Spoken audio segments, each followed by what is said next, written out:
Alright, welcome back guys, and good day. Today we will be playing more of Assassin's Creed Valhalla, and we're going to actually finish off the game today and send it off properly with the last chapter DLC. Kinda wanted to get there yesterday, but we already did like a super long stream, and even though it's not like that long, there were a couple other things that coming up, so yeah, decided to do that today for a short streaming session with this game. And then afterwards, depending how much time we have, we will also be doing some racing in Forza Horizon 4, which might also be my last stream for that game, because I'm already like past level 100 or so, and we've done lots of content, and yeah.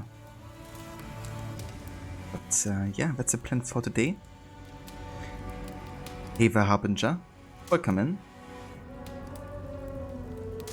Thanks for joining and for claiming that first there. But yeah, I'm very intrigued to see how they sent off A4 stories, so let's have a look, shall we?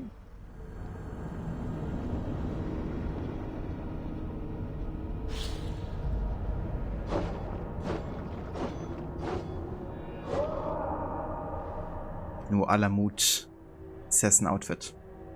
Quite like it actually.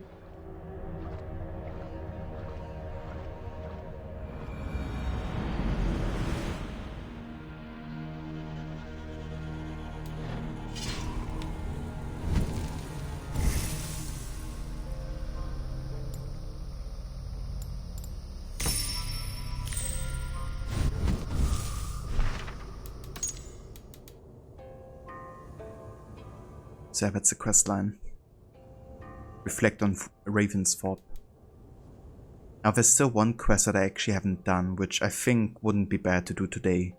because we don't really do a long stream anyways, and it's kind of like, you know, something different before we say goodbye to Eivor. So yeah, we're gonna do this quest, because that's actually one in London that I kind of reserved for later, because I want to get Charisma level 5. Because that gives you like a unique option to get the Legionnaire statue back to Octavian in Ravensthorpe. And yeah, you can also do it in different ways. You can kind of like steal the key from him, I think, or you can kind of like get a kid to distract him, which is also a nice option. But I want to go for the charisma option here, so let's head back to London, I guess.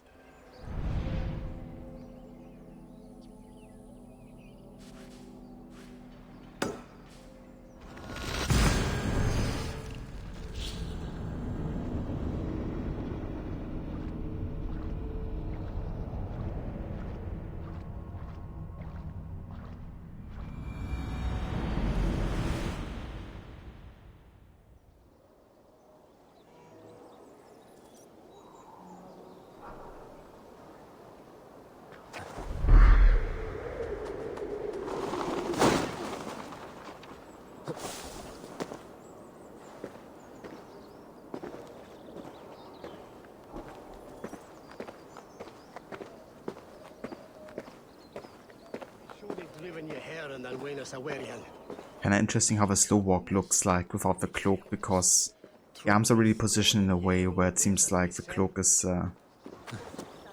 kind of like in mind with animation. If I find one crack, that statue is as fragile as the rest of my collection and costs more than the hovel you call a home. Just a clay man with his cock out, you nutter. Clayman with his cock out. It's pretty much Roman statues in a nutshell. Hey there, Ember. Welcome in. If I find one crack, that's... I have a friend who needs that little Roman man you have. Octavian of London. I've a guess who your friend is. And no, Osbert cannot have his greasy pedestrian fingers on something so exquisite. Osbert? Oh, that is delicious. Yes, Osbert. A name fit for a poor failure. It'll cost a cow's weight in silver to get it in his hands. Fan of Rome, I see. I am too. Unique methods of torture. Crucifixion. Bronze bull. But where I am from, we have the Eivor. Nose lopped off, skin flayed, teeth carved out to wear as a necklace, then left to the birds. How much again? Free of charge? Let me just grab it for you. It's pretty epic. As reward for getting level 5 charisma. Did I do that quest first? Yeah, we're doing the Legionnaire questline first today, and then we hop into the last chapter DLC. Because the stuff is open since I kind of waited until we get charisma level 5. Since it's a very unique way to get the statue. It just takes most of the game, I guess.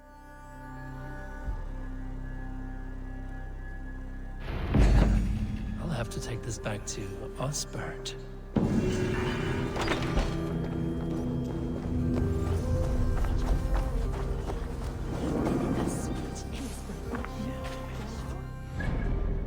Right, back to Ravensthorpe we go.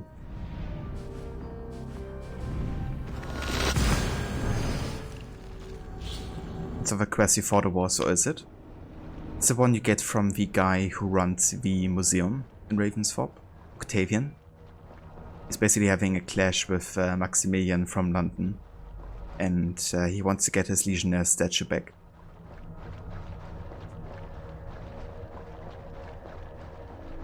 It's sad that so many collectibles are cosmetic only. It wouldn't hurt if one flying paper was a blacksmith design that you could get crafted. Yeah, it would have been pretty cool to have like more unique rewards. But then I would also see the other side of the coin where people would probably complain about how they lock essential things or things that are worth too much behind a really annoying minigame. Because I know how many people hate the flying papers in this game. This way it's only cosmetic and people can't complain too much, I guess. But I guess the underlying issue really is the parkour system not really working as intended a lot of the time.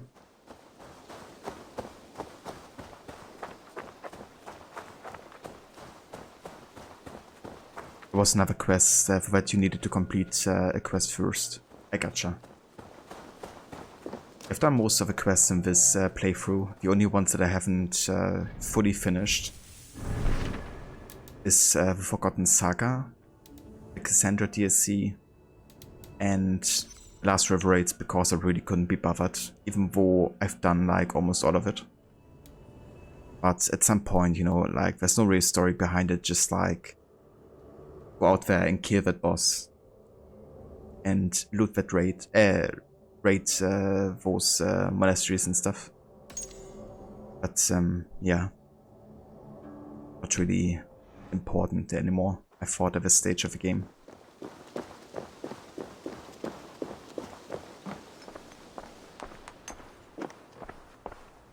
Octavian, I have something that may interest you.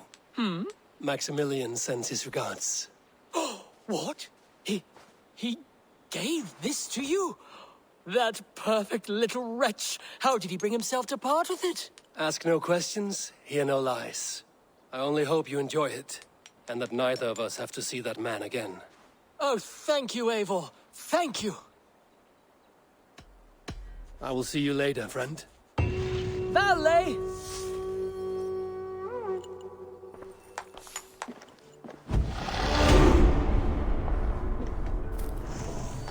Alright then. So, that means we only have the last chapter left to do. I do want to change the look for Eivor though. Go with something that looks a bit more like him, I guess. And I mean, the Raven Clan set would probably be quite fitting.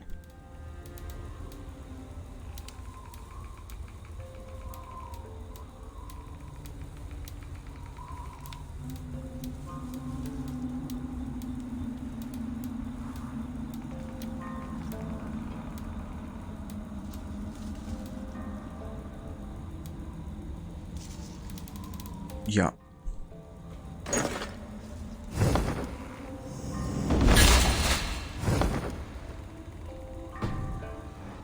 Let's also go ahead and change the weapon.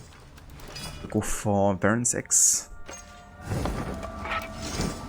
And secondary, I think I'm just gonna go for the Raven Clan shield, to be honest. Kind of like represent. I'm also gonna upgrade it to the last level.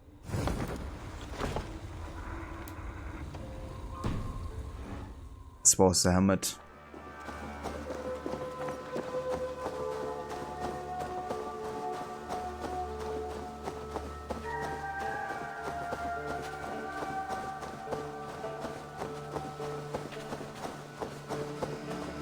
And I'm gonna give Eivor a different haircut too. I would like to see what you have in stock. Kind of one I use the most for this playthrough would be the original hair. So I wanna go for that.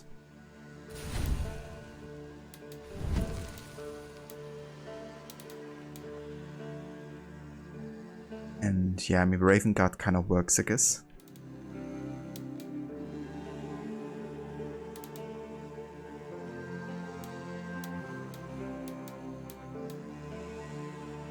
I do kind of like the Gungnir strike as well. Let's go for that one.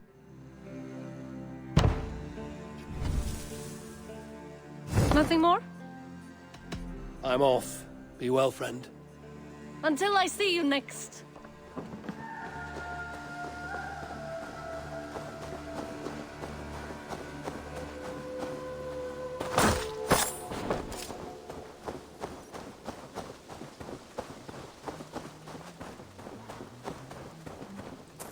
And what?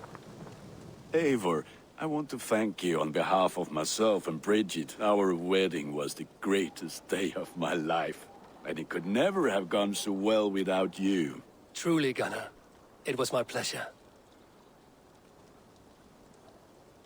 What have you got for me today? I can get you that one easy. Sad to send this one away, but it will make me proud.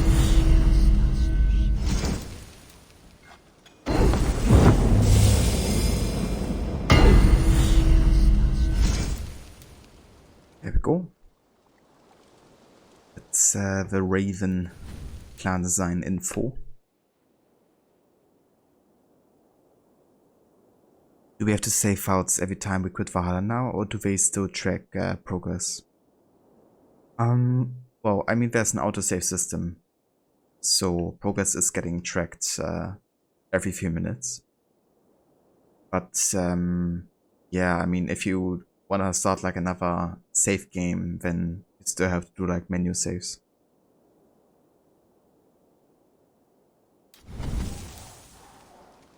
I do good work, I must say. I have to go. See you soon.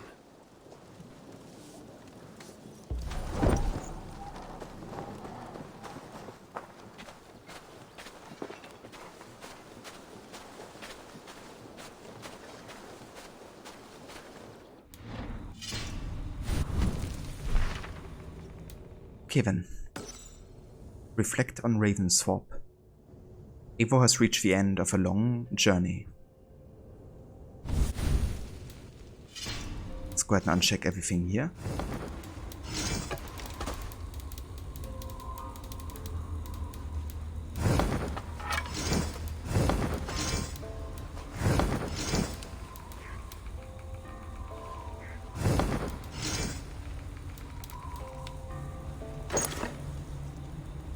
That's kinda cool. Face mask. I like it.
Eivor.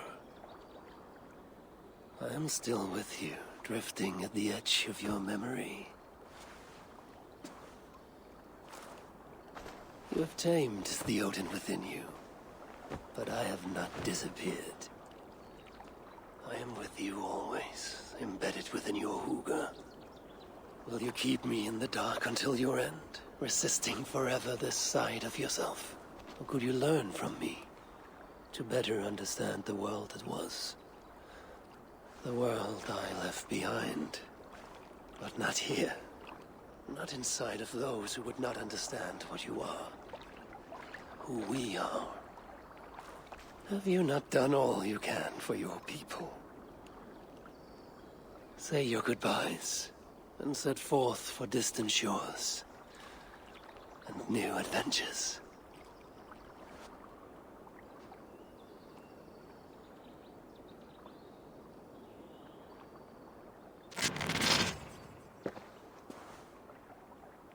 Fascinating.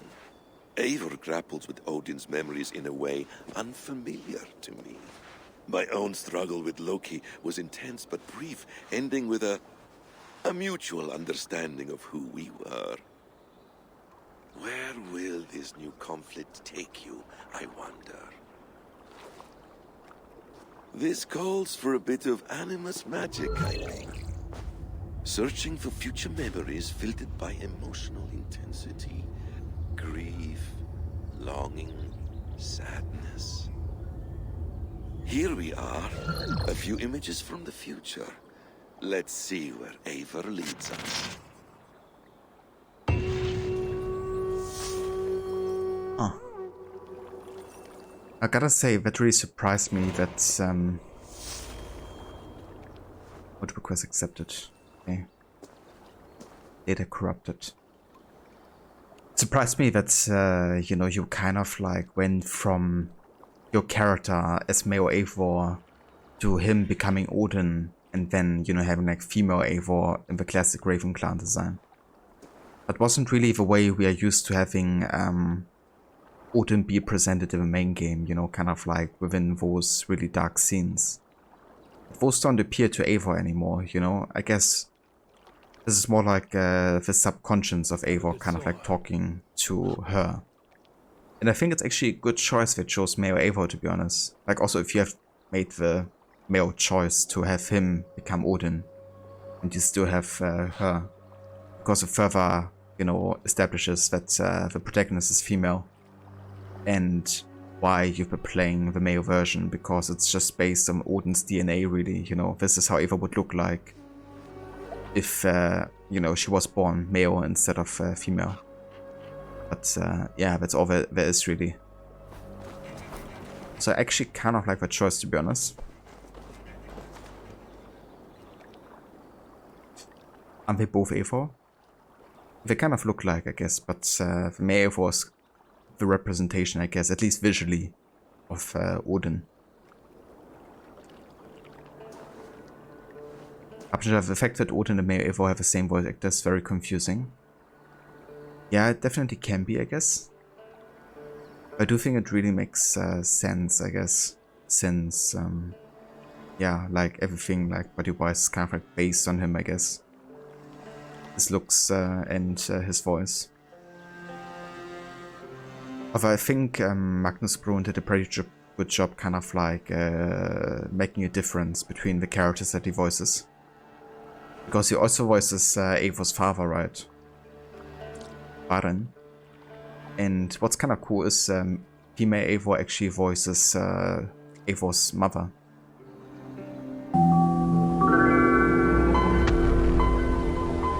I think that's kind of fitting that it shows both of them to voice the parents. Save the lava demon. Welcome in. Thank you for the follow.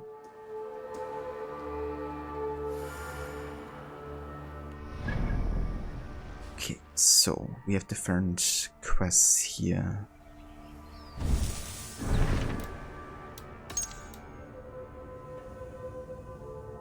Have you were offered Evanston? King Fairhair in Ravensthorpe. Okay, well, I'm gonna try to find this one, I guess. Yeah, I think it's also cool that we have Basim, of course, you know, accessing these memories, because that's how the main game ends. That, you know, he's kind of like the one surviving into the modern day with the staff of Hermes Trismegistus, and then he's accessing Eivor's memories through the Animus. Be my eyes, Zunin.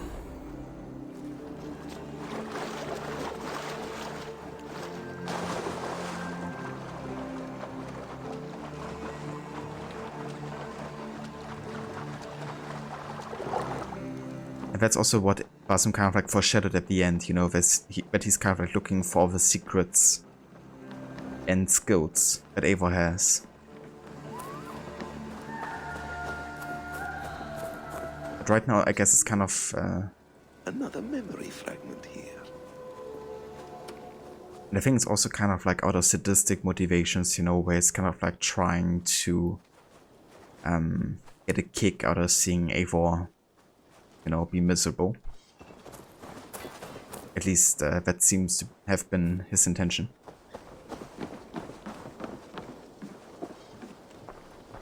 Greetings, Eivor. I have to go. Then go in peace. I gotta find like a fragment nearby. That is. The memory fragment is close. I feel it.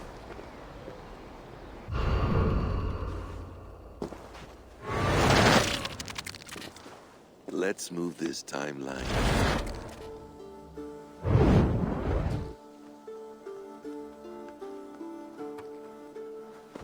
Eivor, have you given my offer some greater thought? No, Hytham. I have not. Then I will ask again tomorrow. How does a heart so large hide in such a modest man? I don't follow. To work so tirelessly for strangers. Fighting not for yourself, not for your people, but for all the world. Yeah, I have to pause here real quick because this is so distracting. What the fuck is Eivor wearing? Is that like a visual glitch or is that for real?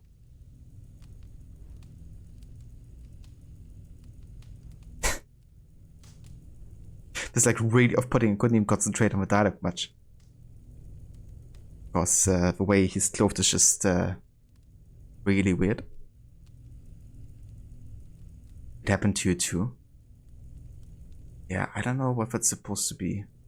Like, not even only the color, also the shape of it looks really weird, so makes me think it's almost on purpose. Maybe it's like part of a glitch in the enemies? I don't know. That's really weird. That takes compassion of a size I have never known or seen in others. Ah, I thank you. Do you not worry about your own family? Or your clan back home? How did you come to be so rootless? I do have a clan, as you call it, but no family. I was orphaned quite young.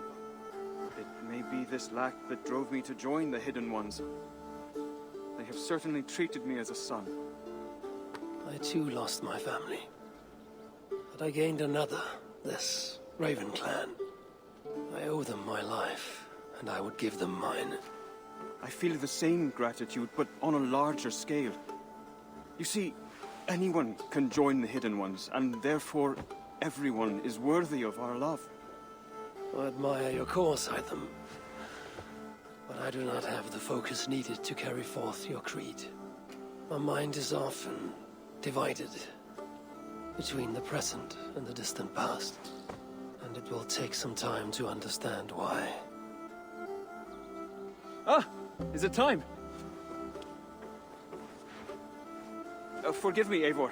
We keep our training to a strict schedule. Of course. Carry on. And good luck with this lot. They are a wild crew.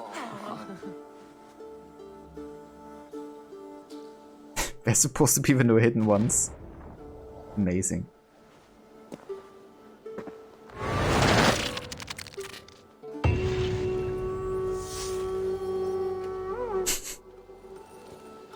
Elrich and Ronan, the girl from the shopkeeper, and well, it's Tovi. Yeah, they're training to become hidden ones apparently. That's kind of funny. I will need a game where you can choose to play either of those characters being trained by Hyphen to become a hidden one, and then you go out to do assassinations. I would probably go for Ronan or something.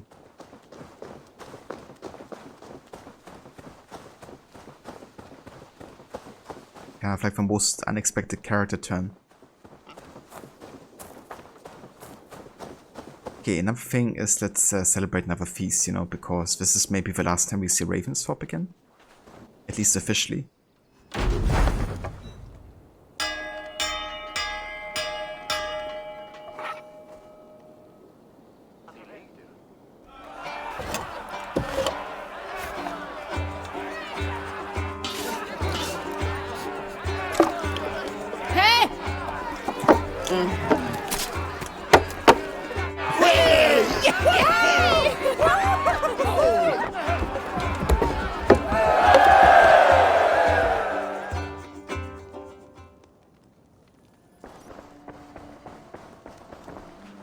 And also talk to Randy.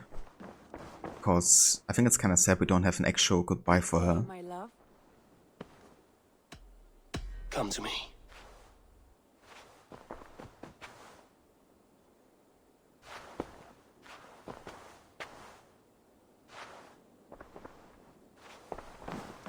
So that's our goodbye kiss. Let's call that.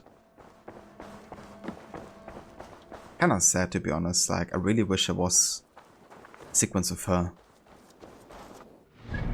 Because she's so important to Eivor, at least to my Eivor.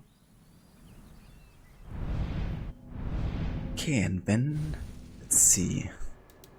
I think I go to Evanston first in East Anglia.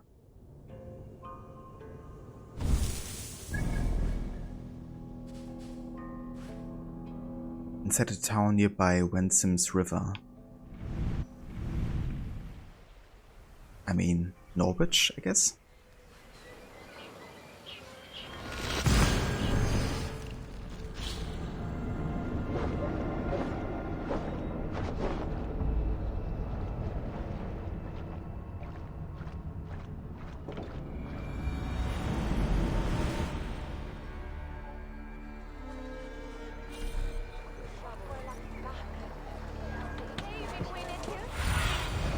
Show me what lies ahead.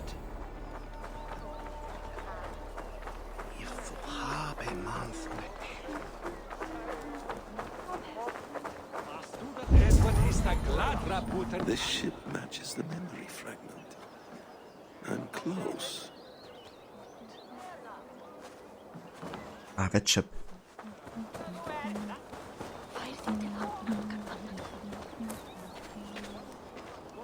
That is.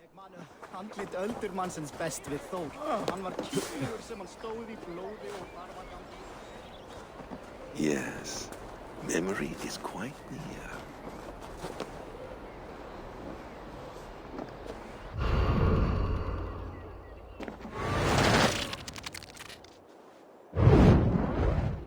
Here we go. He faces the rising sun. Good. So, the rumors are true. The great conqueror has been conquered himself.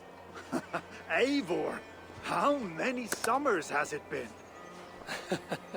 Far too many, friend. Something amuses you. I hardly recognize you. Is this the Guthrum I left behind, or some other gentleman? The Guthrum you knew is indeed no more. Athelstan, I am now called. My Christian name. Christian name, A new name for a new life. at the expense of all you gained. I have not lost as much as you might think. King Alfred and I have forged a lasting peace, in fact. He has taken Western Mercia. East Anglia is mine. We are now discussing the fates of East Mercia and the North.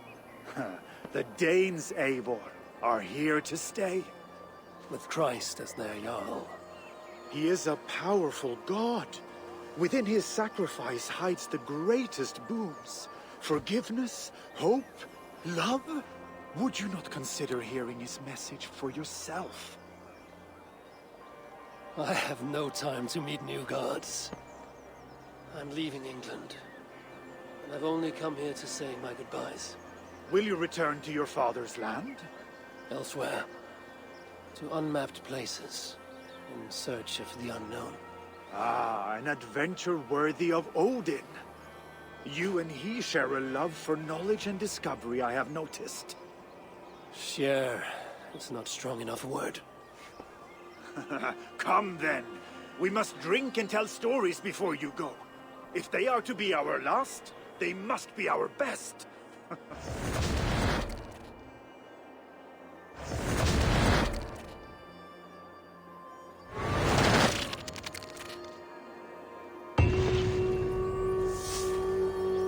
So Guthrum found the Christian church and is now called Evanston. But yeah, it's kind of interesting how the character make it seem like, you know, he's like truly convinced of the Christian belief. Which might have been, I don't know. But the fact is, he lost to Offred, you know, and he kind of like had to be baptized. Like Offred almost made him to, I would say, to be honest, from what I've read at least. So I don't think it was like entirely, you know, his intention for Guthrum to become a Christian in the first place. But yeah, he's always been a bit spineless. Hey for Truffle, you thought I was finished yesterday. Yeah, I was basically finished with the main story, but I still have the last chapter left to play.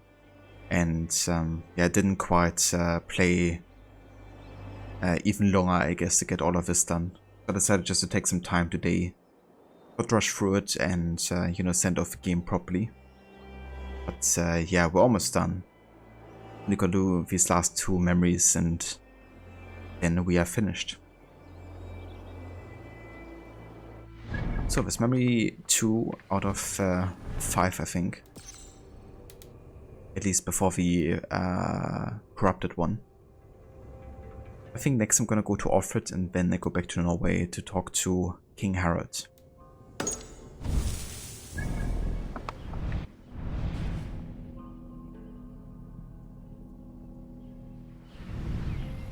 I like how the descriptions are kind of like a bit like a riddle, I guess. I mean, not really difficult ones. Of course, it should be rather obvious if you have played the game and spent a bit of attention. But yeah, saying like, you know, it's inside Wessex capital instead of, you know, Winchester. I mean, Wessex is all of this here, right? That's all Wessex, so definitely be a region to go through. But yeah, Winchester is clearly marked, so it shouldn't take too long.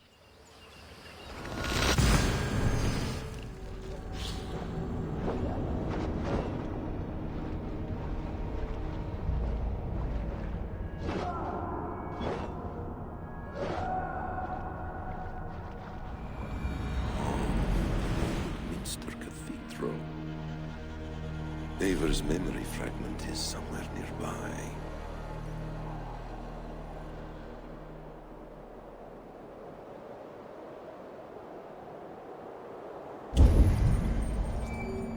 I guess you're done there. The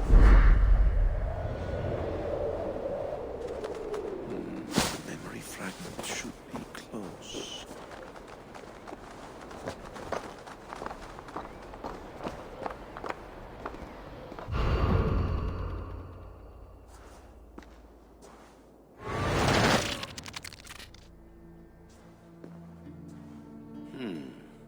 Right place, wrong time.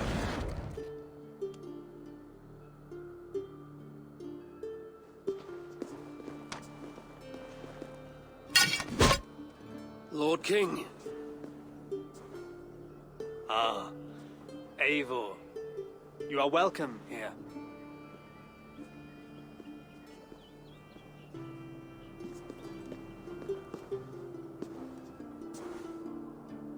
How does it feel to be home? Not as free of care as you might imagine. It has been many years since I reclaimed my throne, but I have never taken it for granted. Not since my time in the marshes. Since then, I have been busy. Guthrum and I are inching towards common ground. A treaty is forthcoming. Is that why you've summoned me? To find common ground? I hope to. You are one of the great lords of Mercia. And calling you a friend would be a benefit to all England. What say you to a treaty, Eivor? Naming you lord of all lands northeast of your settlement. In exchange for what?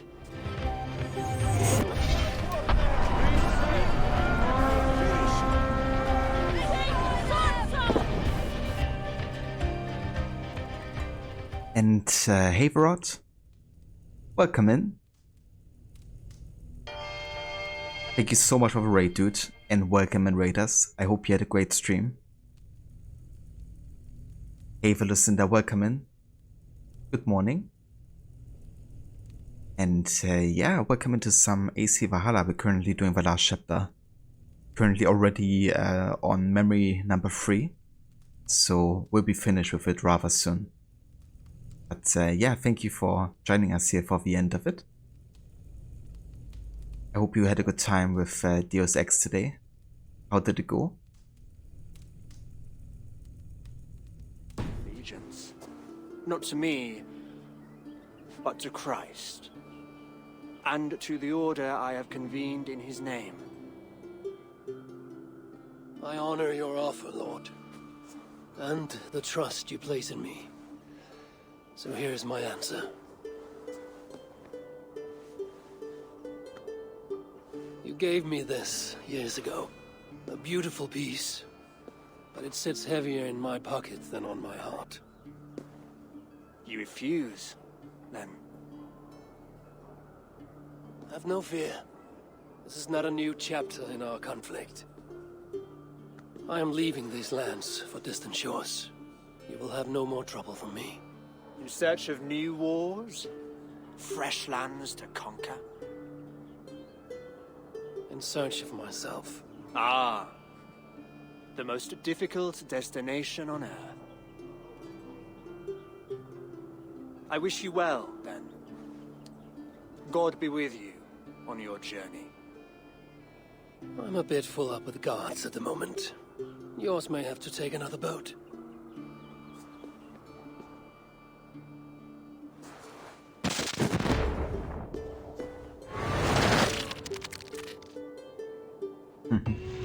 Savage.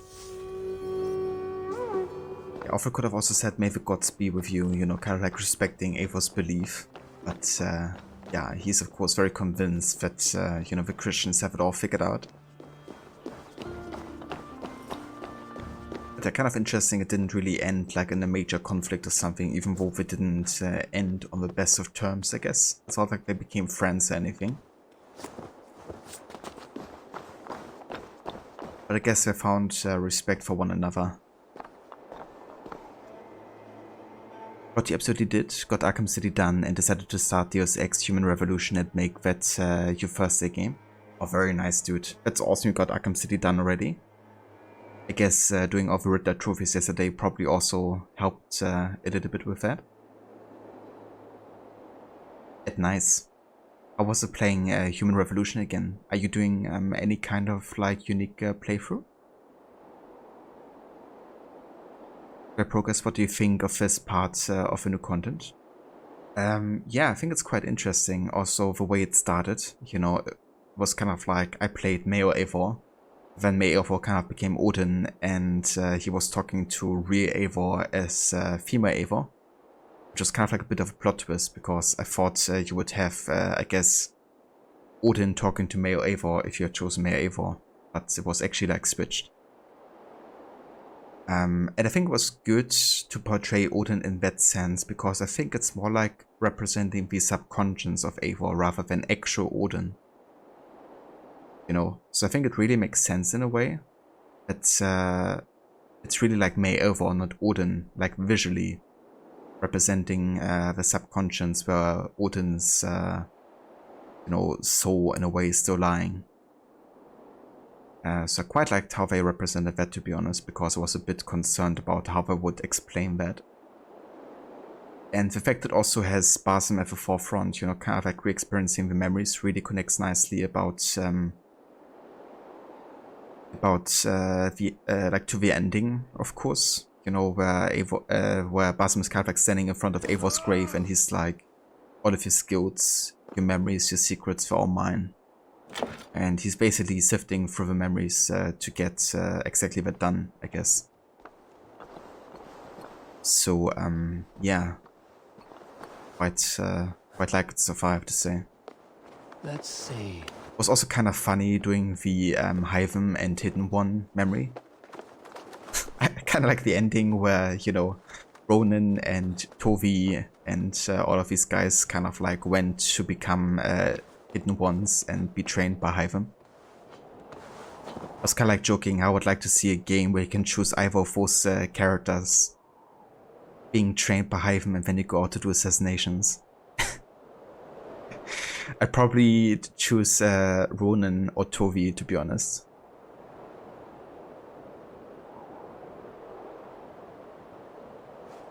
Get like a tattoo needle weapon blade with Tovi. It mark, you know, their neck before you kill them or something. I don't know. Hey there, Cheesy Cheese. Welcome in. I was wondering what would happen there. You're worried about that before seeing this plate, and you liked that it wasn't what you feared it was going to be. It makes sense. Absolutely. I can definitely tell Darby McDevitt's influence on the writing here. And I think the characters you talk to are also well chosen. Or kind of like major players in the main story. I have to say, I kind of wish the Ravensthorpe memory had also an interaction with Renvi. Because at least for my Eivor, she's kind of like, you know, a very important character, of course, in his life.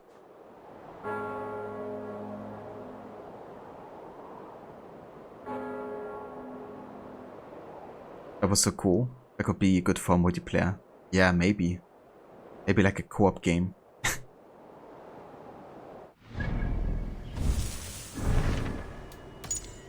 Right, and then we have to go to Norway to see King Harald the Fair Hair.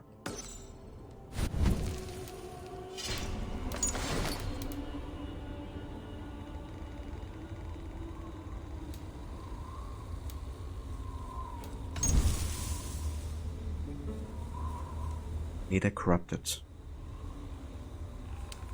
Kind of looks like Ravensthorpe, doesn't it? And I really hope Ravensthorpe isn't getting attacked or something.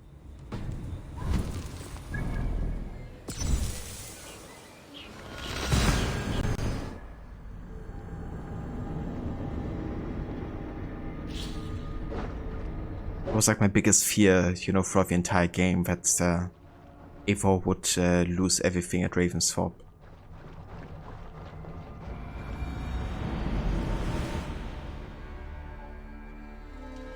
But who knows, maybe it's a happy ending.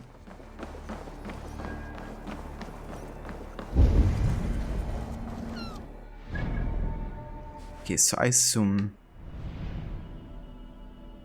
that we have to go to Eirekstad. Of course, that's one of the bigger cities, and that's also where we met for having council about the future of Norway. There's also Stavanger, but Stavanger doesn't have like a longhouse, I don't think. So I assume it must be Eirekstad up here.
King Harald's longhouse. I should find another memory fragment here.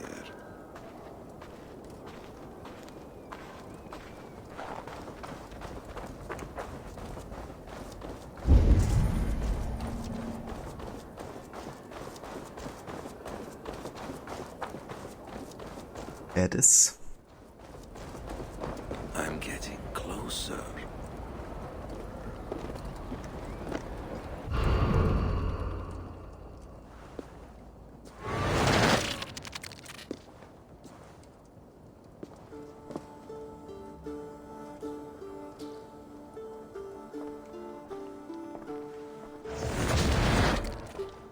spinning forward just a bit.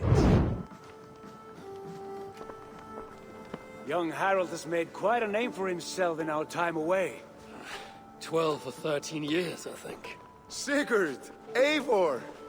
You are welcome here. Come! I got word that you would visit, but I did not expect you so soon. Stout men huddled around a map with eyes as hungry as their bellies. Little has changed there. Yes. I spent half my life worrying over hastily drawn maps. But this is not a land we mean to conquer. It is a land in need of aid. Iceland? Yes. Our friend Ingólfur sends word that his new settlement is in peril. Cold winters and simmering blood feud. I have agreed to send supplies and men, enough to bring peace and ride out the winter.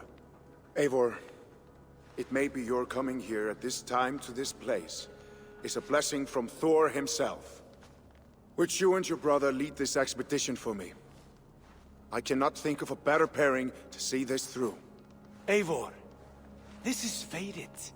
I long for such an adventure. Tell me your mind. Does your heart fire burn for another expedition? I'm grateful for the offer. But I have not come here to walk down well-worn roads. I'm here to say farewell. For once and all.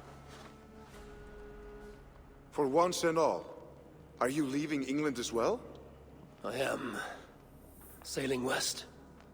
Accompanied only by myself. To a land found on no map. For what need? I will discover that only when I arrive. But that is tomorrow. Today I would like to spend time in the company of those I love. And tell stories from long ago. Beginning when? Long, long ago. You understand?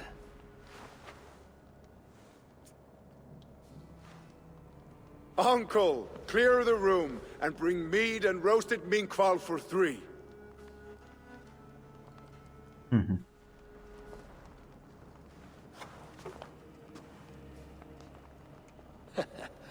Now, where to begin? Kind of like that. The way, you know, Sigurd and Eivor were kind of like showing the mark, of course, you know, the mark of a sage that is ingrained into the neck, and which is a way to identify that they are based on Enisu and on reincarnation. And King Harald, you know, he was kind of like doing the same because he was actually surprised that somebody else said it, I guess, because he's also one of the sages of the Aesir.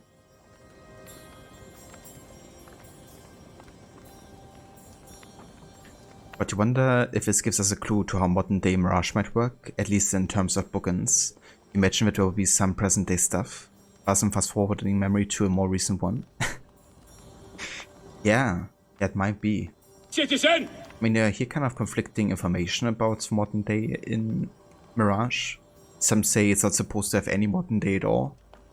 Some say that it already has been confirmed. Not too sure. But I think this is definitely a good setup, you know, to kind of like showcase how I make my own luck. Modern day could work. Given that we not only have Basim, we also have the connection with Roshan, of course. Which is another connection to Mirage, of course.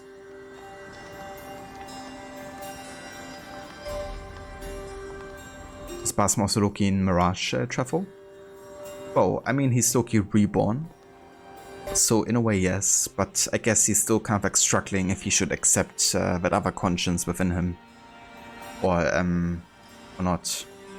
But it kind of says at the beginning of the last chapter that they had a mutual agreement of who they are. So I guess Basim really, you know, kind of like embraces Loki.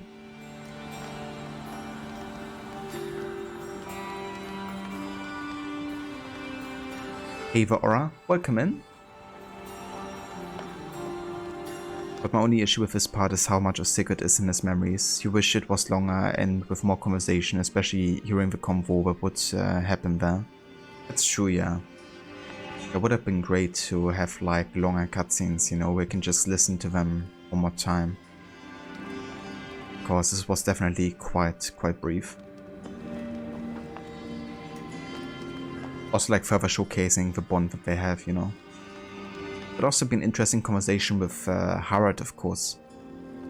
You know, about the neck mark, for instance. It doesn't have to be like on the nose or something, but maybe you would make like a question or two. Showcase how I make my own luck, the timing. Yeah. I always love to showcase that. So Mirage is sequence after Valhalla, not before. I mean, Mirage is historically set before Valhalla. Like it's young Basim before he goes to England and Norway. But modern day, of course, is set after Valhalla. That can be a bit confusing, but it's kind of a situation like with Black Flag, you know, where Black Flag was set historically before AC3, even though AC3 has been released a year prior to that, and the modern day is still afterwards.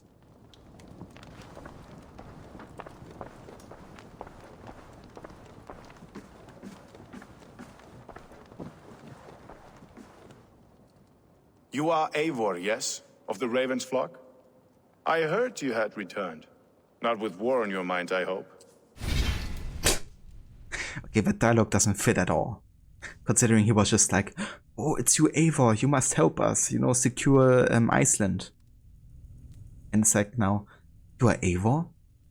But this is supposed to be one of the dialogues I guess you can do anytime you get back to Norway, I reckon. But, yeah. That's... what? War is never far from my mind, King Harold. But I have no quarrel with you. Good to hear. Have your victories in England satisfied your itch for conquest? Ask me again in 10 or 20 years, when the island is all Norse and Dane, and men have forgotten the name of King Alfred. So what brings you here, to my shores? I come to speak of Styrbjörn, of a man I call father and friend. I want to ask that in his dying days you will tend to him, with respect, with honor, and see that he dies with dignity. I will do what I can for the man, for he has been a loyal retainer. But there's only so much I can do. A man must care for himself. What you say is fair. Only watch over him, and if he should wreck himself in your care, that will be his burden to bear. That I will do.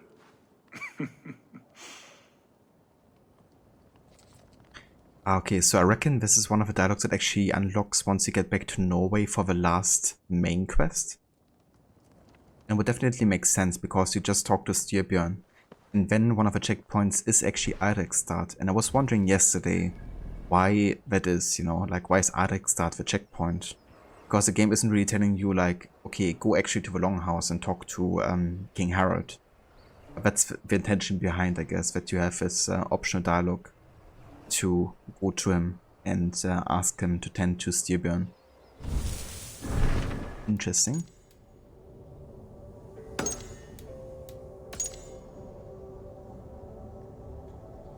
Ava Moller, welcome in. Good day to you. Hope it's going well. But yeah, with that done, we can go back to Ravensthorpe and say goodbye once and for all, I reckon.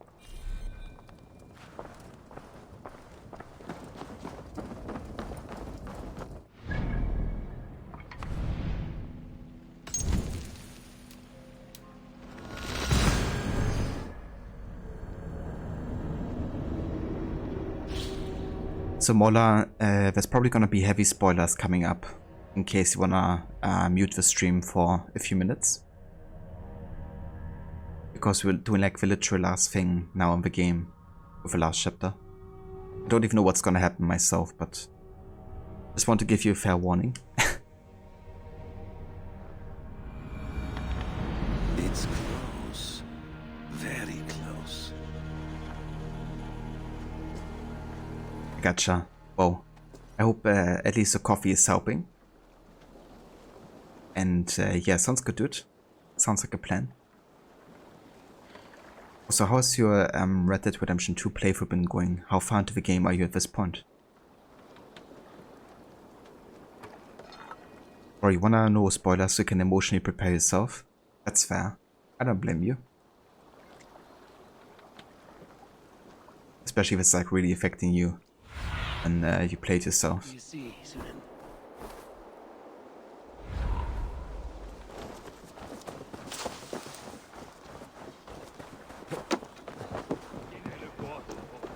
Ah, here it is. About 48% according to the game, but you think we're pretty far, to be honest. That's fair. I just finished robbing the post office. The post office in Saint-Denis? Have a poker bowl. Ah, okay. Yeah, you're pretty close to the sequence. Everything just goes to shit. Almost there. I guess it's a perfect time for Eva Afavo.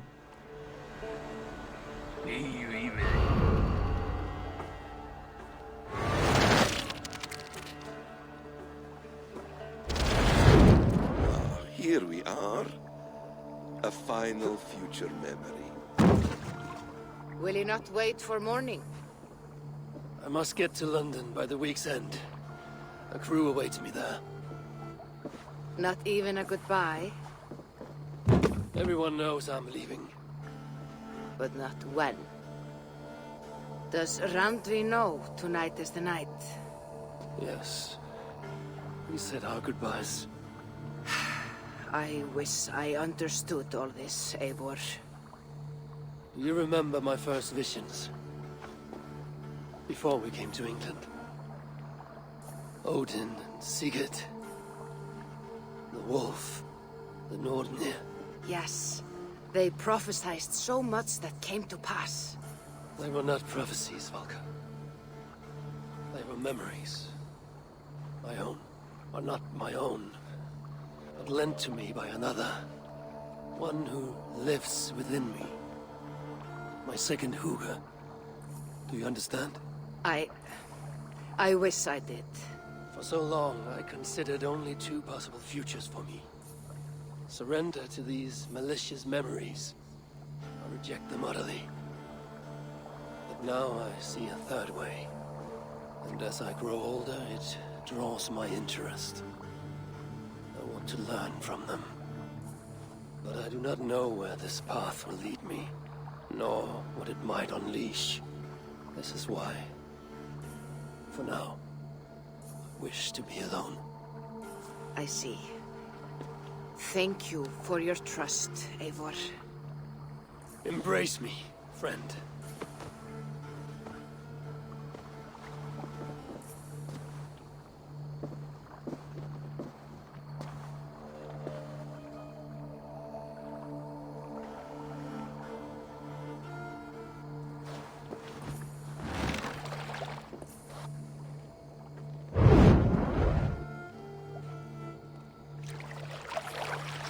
Farewell, Eivor Wolfkist. May Odin guide your way. Not this time, Valka. This time, I will be guiding him.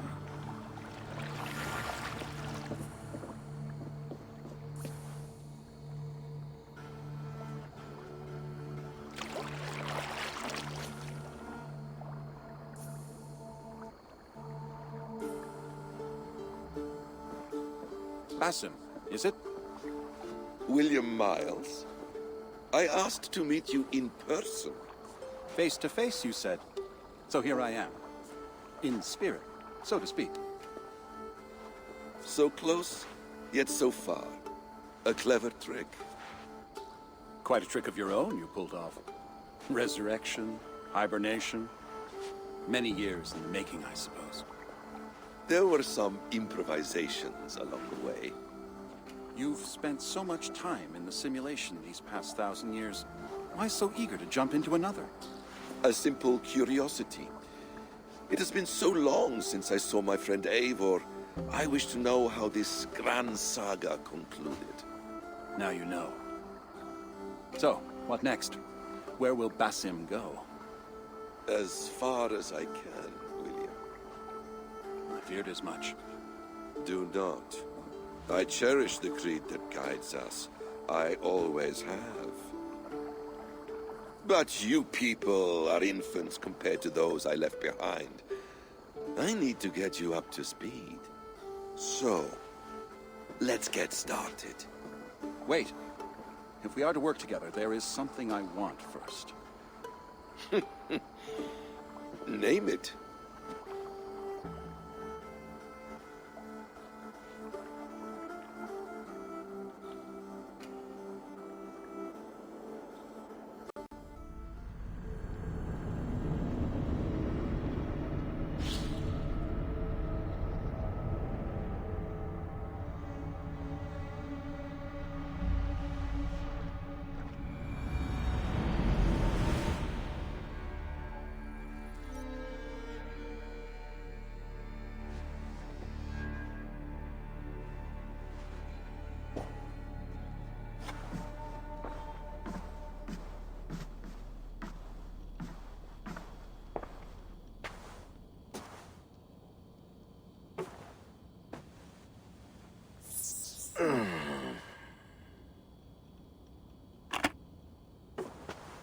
Viable genetic material obtained.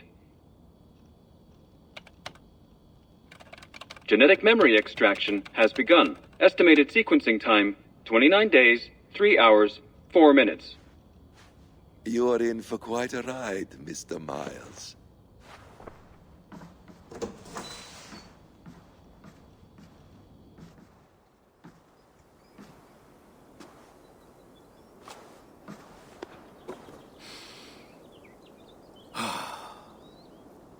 This is all so strange.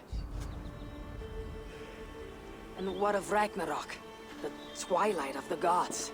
Are these stories true? In a sense. The Great Cataclysm happened, much as your legends say. There were earthquakes and storms, wars and famine.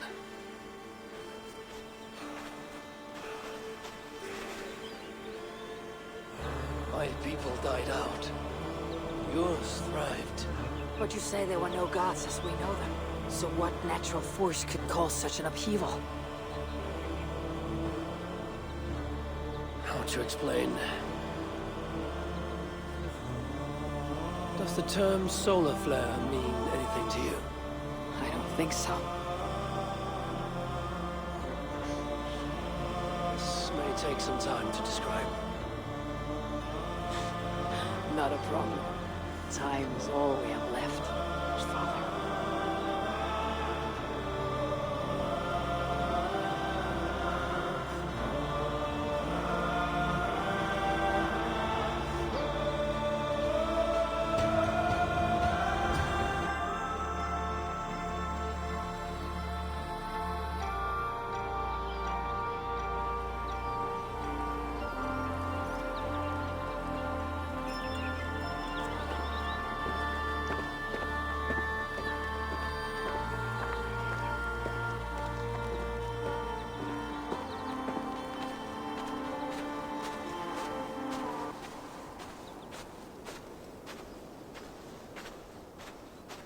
And there we go.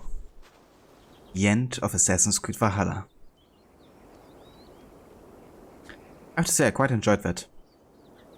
Bloodshed that really tied up some of the loose threads that were so open. You know, like obviously what happens with Alfred and Guthrum.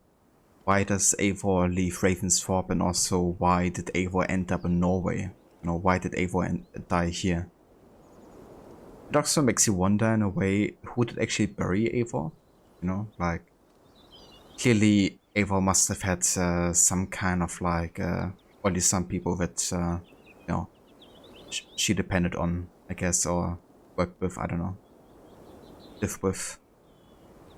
But definitely seems quite the isolated experience, you know, with herself and with Odin, of course. But yeah, in the end she gets here to learn, you know, about the past and the future.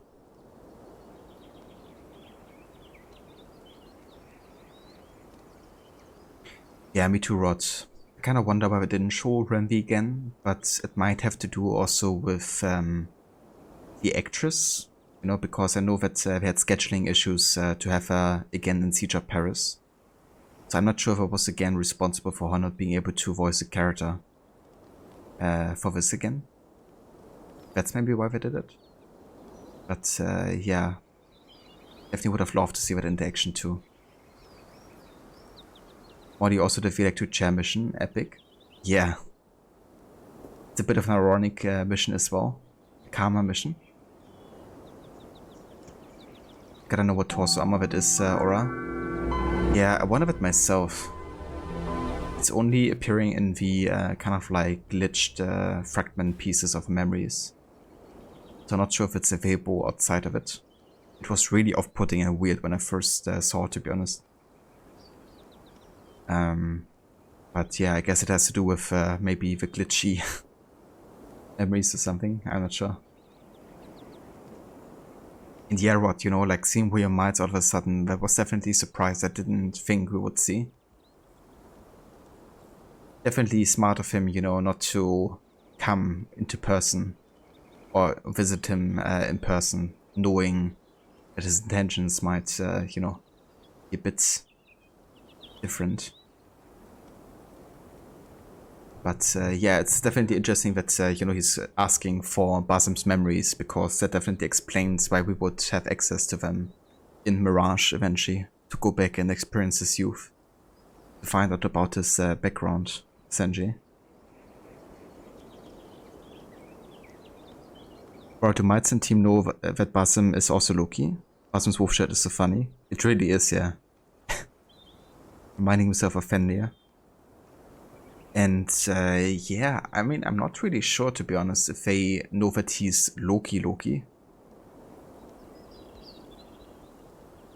On the other hand, yeah, I mean, it's really questionable, isn't it?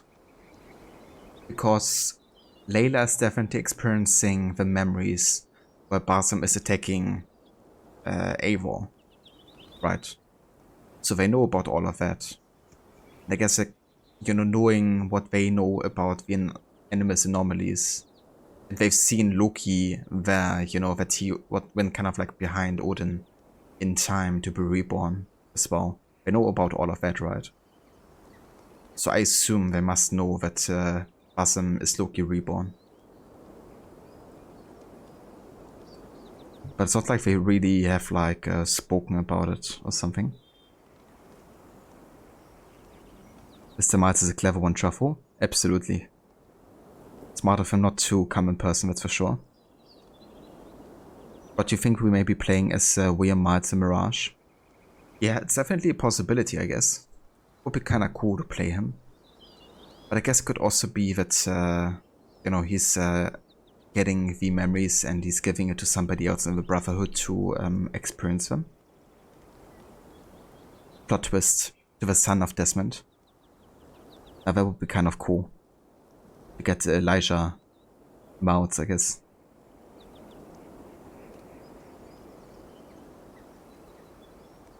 But I wondered if a timer was for AC Mirage, would have been cool. The timer? Which timer?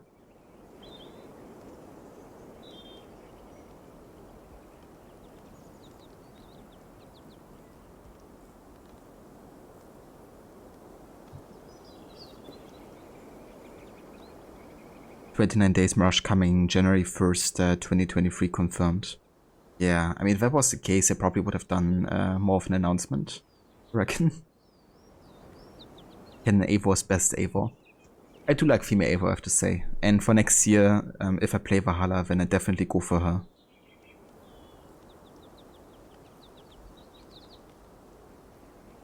No Truffle. Female Eivor was already the canon choice for Valhalla. And male Eivor was basically the visual representation of Odin. But that's why you have a gender choice, essentially. But the female Eivor is still who Eivor was, I guess.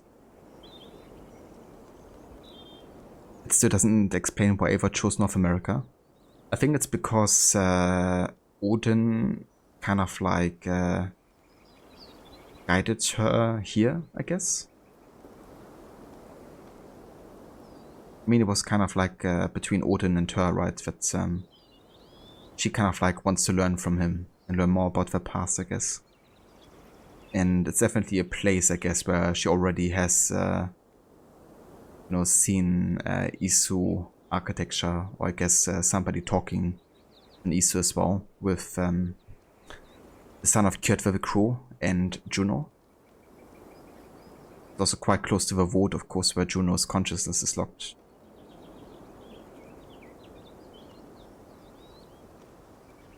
But maybe it's also for the isolation aspect, you know, because Eivor explicitly says, I want to go far away from everything on a place that isn't found on any map. So, yeah. Still a place that's familiar to Eivor, but it's so far away that nobody could really follow.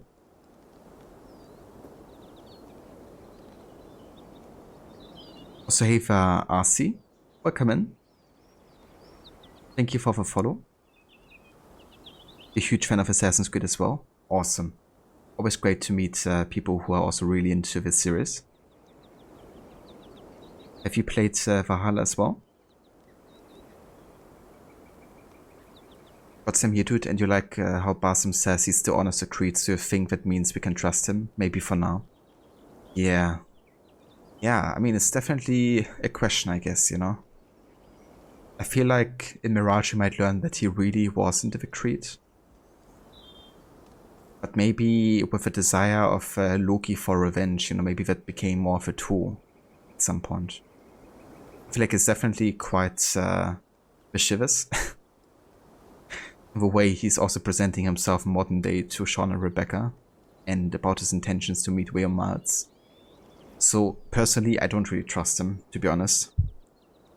But I do think there's definitely a seed with Basim himself, you know, and how Basim has initially been, that might really, you know, respect the creed and is about it.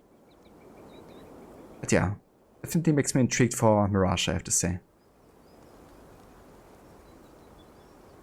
What do you think based on how Rebecca and Sean react to Basim? They know since they see what Layla sees inside the Animus. Exactly. Yeah, they've all seen her memories, and they also talk about the Animus anomalies as well, together. They've all seen the video footage that you look at the end of it. So all of that combined means they must kind of like know about it. But they don't really talk openly about Basim being Loki or something. But I mean, it's kind of implied, you know, like, you're in the league and all of your own men. And all that, you know.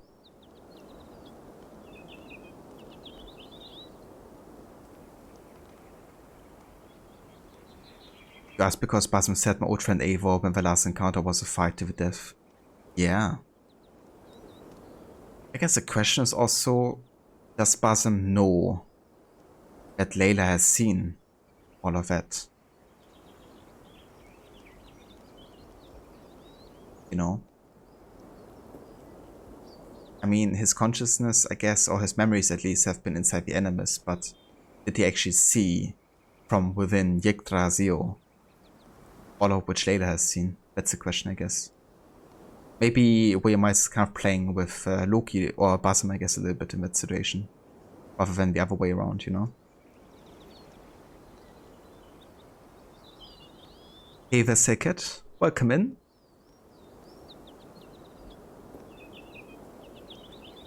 Java 29 days, something hours, something seconds, but it's too soon. I gotcha. So that was like inside the house. I kind of missed that, to be honest.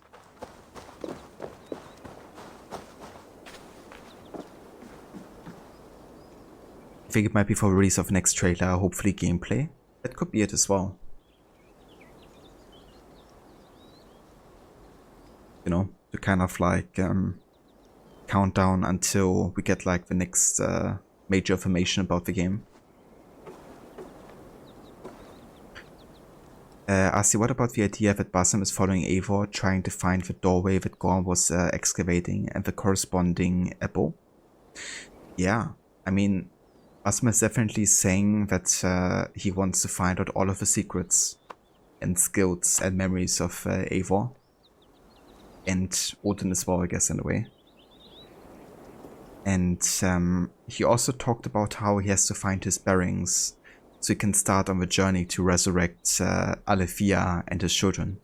You know, that's his main motivation, really, is to find a way to reunite his family.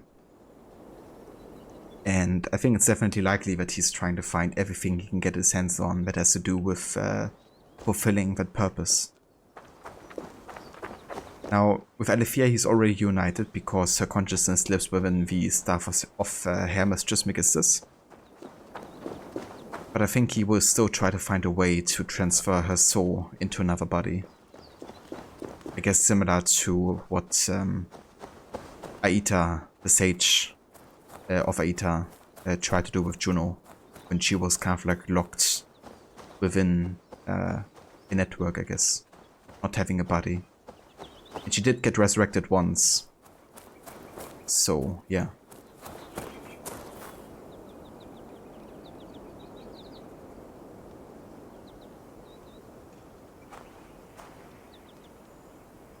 Hey there, Crocodile. Welcome in.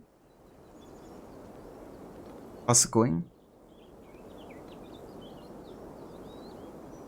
Oh, that's true, and sometimes certain dialogue isn't necessary. Yeah, that as well. But everything has to be said out loud, I guess. And by you like what Desmond says, wait, what, after it is revealed Haven is a Templar? Hey, he's your ancestor too, why don't you jump into the enemies?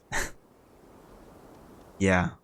I mean, I had the exact same situation as Desmond had, you know, when Haven says to Charlesley, you are a Templar. It's like, fuck. You guys behaved like assassins in some ways, I guess, with disguising yourself and using hidden blades, and the enemies having the assassin symbols above them. They don't really have, you know, super evil intentions either yet, or very evil designs. And I was legit thinking, you know, I play an assassin with Haven. I was mixed it up, especially playing this game. But then again, also, you know, we haven't really played a game of that time period yet before AC3 launched. So you could also be assuming that the Brotherhood of Assassins have changed a little bit, right? It's like a new kind of like Brotherhood. But yeah, it was quite a surprise to me, and what a mindfuck as well.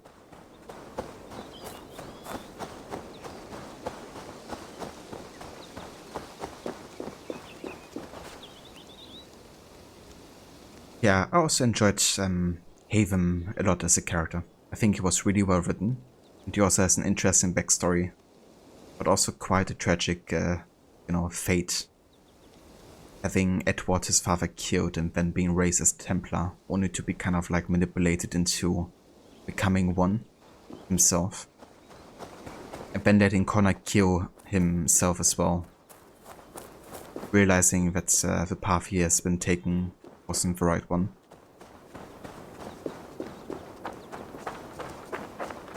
It's quite a tragic character, to say the least.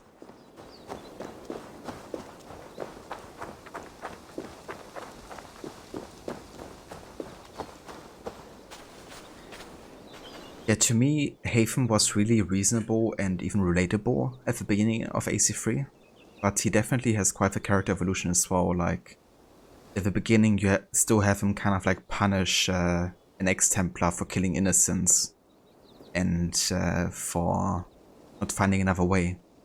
And then later on, if you meet him with Connor, and he's killing innocents left and right, essentially, he's not really caring one bit about, you know, if they have done anything that's worth killing for. He's just like, yeah, it's kind of like spares me extra effort. That's why I killed all of his guards.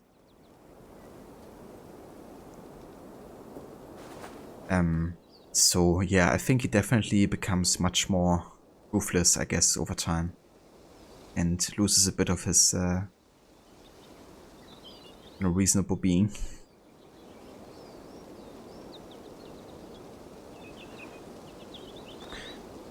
Yeah, I mean, with Connor, I guess he really tried to convince him that the Templar cause is the right one.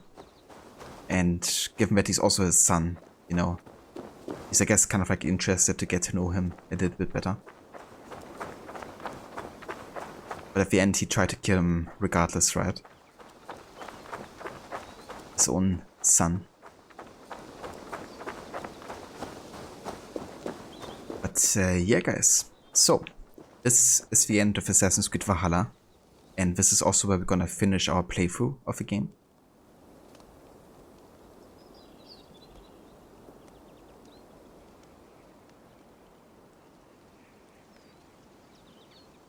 Meditating with Basim.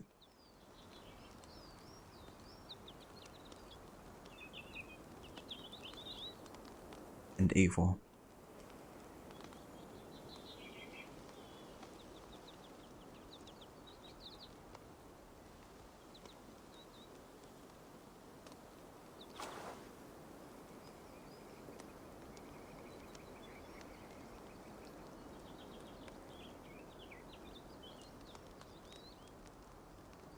Yeah, there's also a small cutscene that only happens if you actually played the entire game. Kind of like Basim and Eivor finding respect for each other, I guess. Nodding to one another. Thanks, Aura, for mission passed. And thank you, Rod, for the GGs. Or the Creed says, kill no innocence, but every AC game has you slaughtering unaware guards like sheep. Dear Yeah. God, Basim will have my head for this! Yeah. Yeah, I guess the thing is that,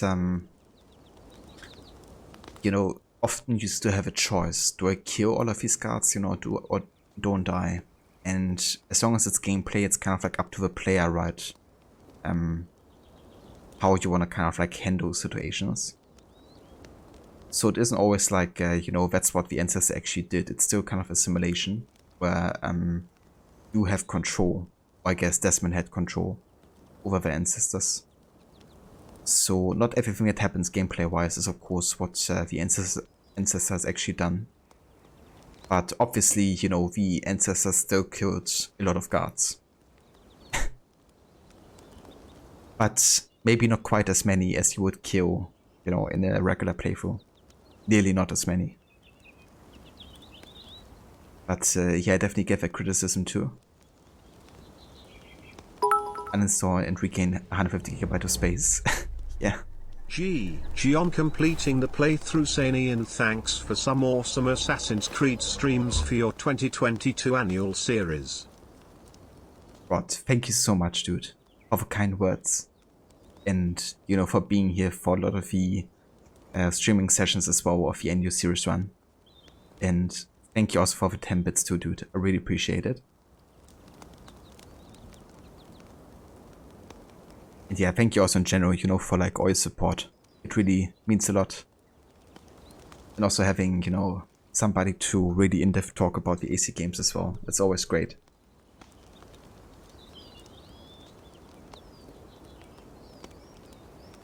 But yeah, Harbinger, no kidding. I'm still gonna keep Valhalla installed for a few more days because Levi still wants to play the last chapter DLC as well. But once she's done with it, then I'm definitely uninstalling it and get some sweet, sweet space again on my SSD because it's only 1 terabyte, so Valhalla takes quite a chunk to say the least.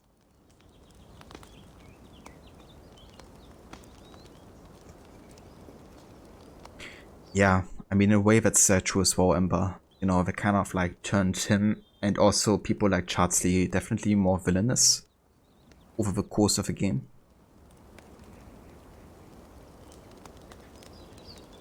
Or I like to think Ava understood Basim's motives more after learning about Odin in herself. Yeah. I mean, realizing that what Odin has done to Loki is like part of her. You know, and seeing that betrayal, I guess, against Fenrir and how selfish Odin has behaved. And Ava also definitely criticizes that behavior herself, you know, in lots of ways, so it would definitely increase your understanding for why Loki would feel that way.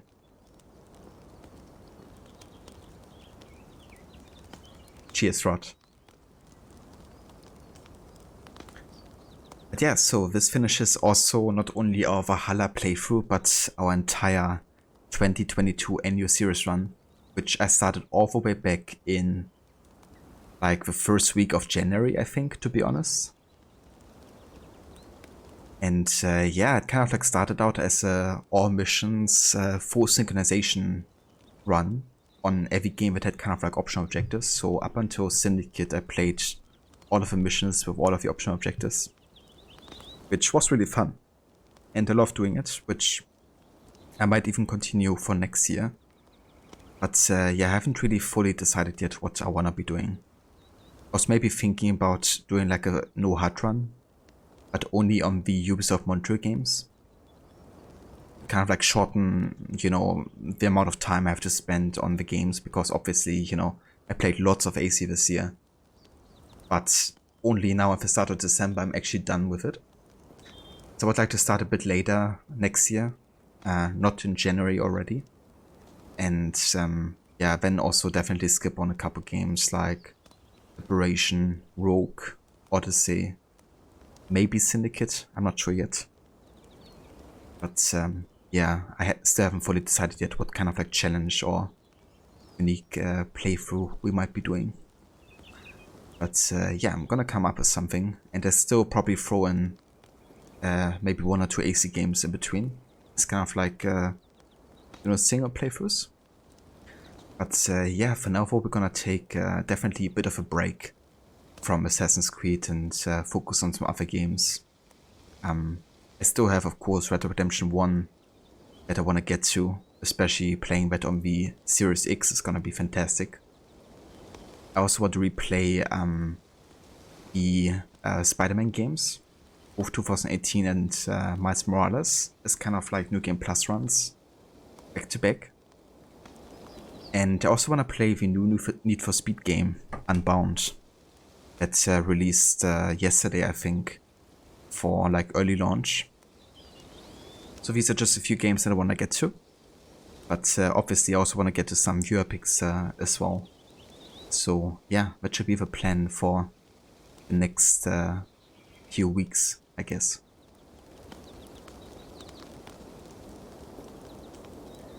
But you didn't like it when Haven protected Chadsey, even though he was responsible for his wife's death, and without Haven's permissions nonetheless.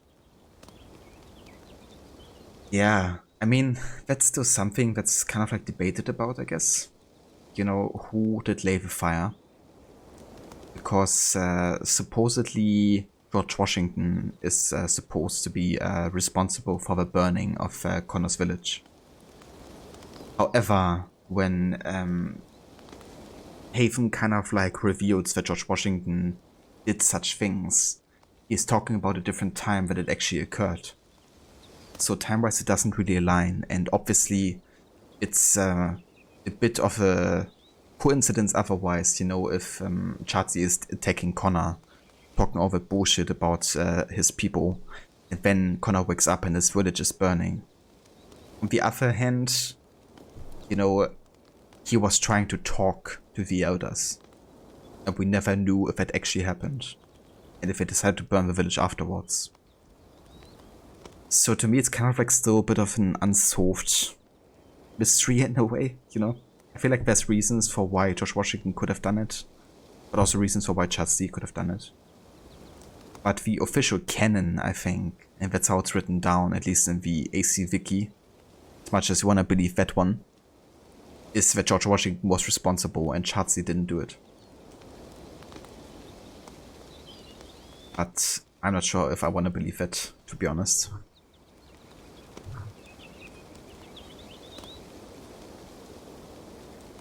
But it's definitely a lot of time, and goes to show how much the series has had to offer the past 15 years. Yeah. Yeah, ain't that the truth, you know, like having over 11 games in 15 years is actually insane.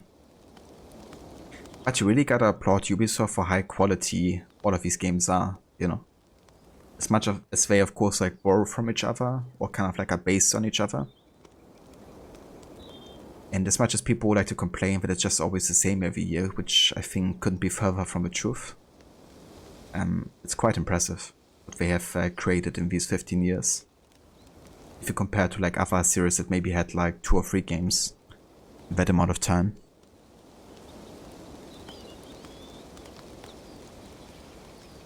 Probably Templar sympathizers wrote that in the wiki. Yeah, probably. I mean, my guess is, you know, Chardsley attacked Connor, and they still went to meet the Elders, and the Elders declined to help the Templars or something. Then they decided to burn it, but I don't know. If that's really what could have happened, because you would kind of assume that the clan mother would have talked about that, if that would have been the case. Maybe it's weak writing, to be honest. Not really thought through. I'm not sure. AC Valhalla is the exact same as AC1, no difference. Yeah. Yeah, I mean, these new games, you know, they're totally the same as the early ones. But I guess now the complaint is that the games are too different. But the thing is, you know, there's always gonna be a very vocal community, I guess, that will always criticize everything about Assassin's Creed. It's not always the same people, obviously, but yeah, I guess the complaints are always louder than the appreciations.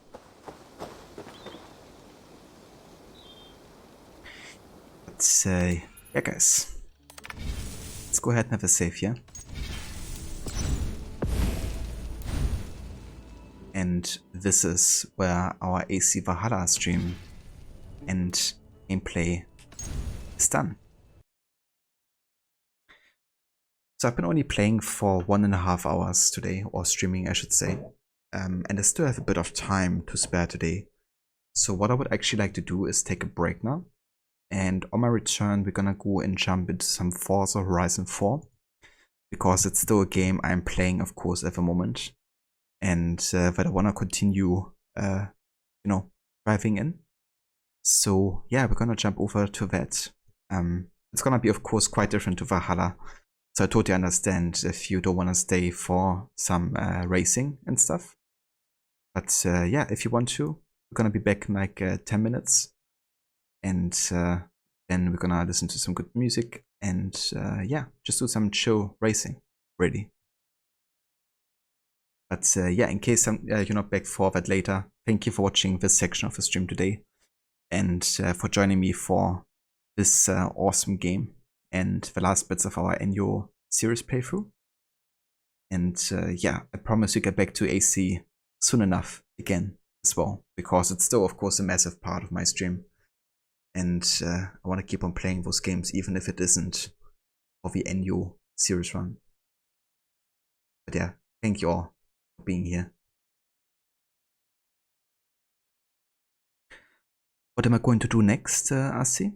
Well, today we're gonna be going to some Forza, but as in my next playthrough is, I haven't really decided yet, to be honest, but I also want to keep it a bit of a surprise. But as I mentioned earlier, I want to play the new Need for Speed game. I also want to play the Spider-Man games and also Red Dead Redemption 1 again.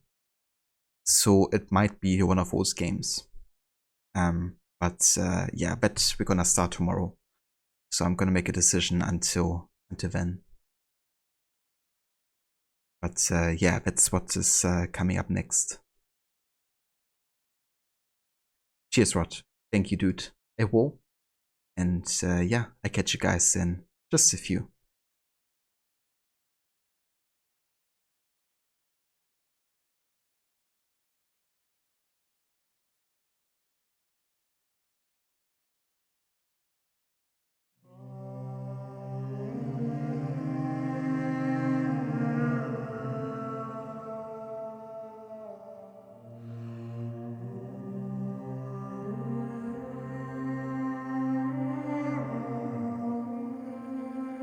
Odin is with us!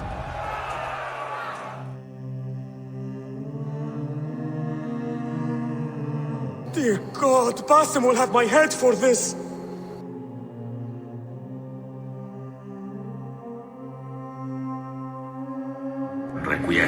pace.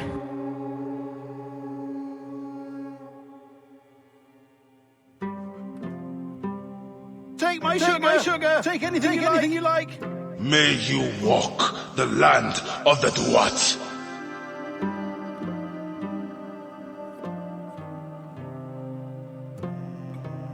A letter? For me? Bene. Now I have a way back up in case I fall.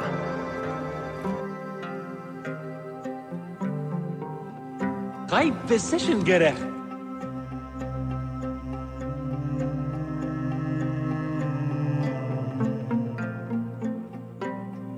Where is Charles Lee?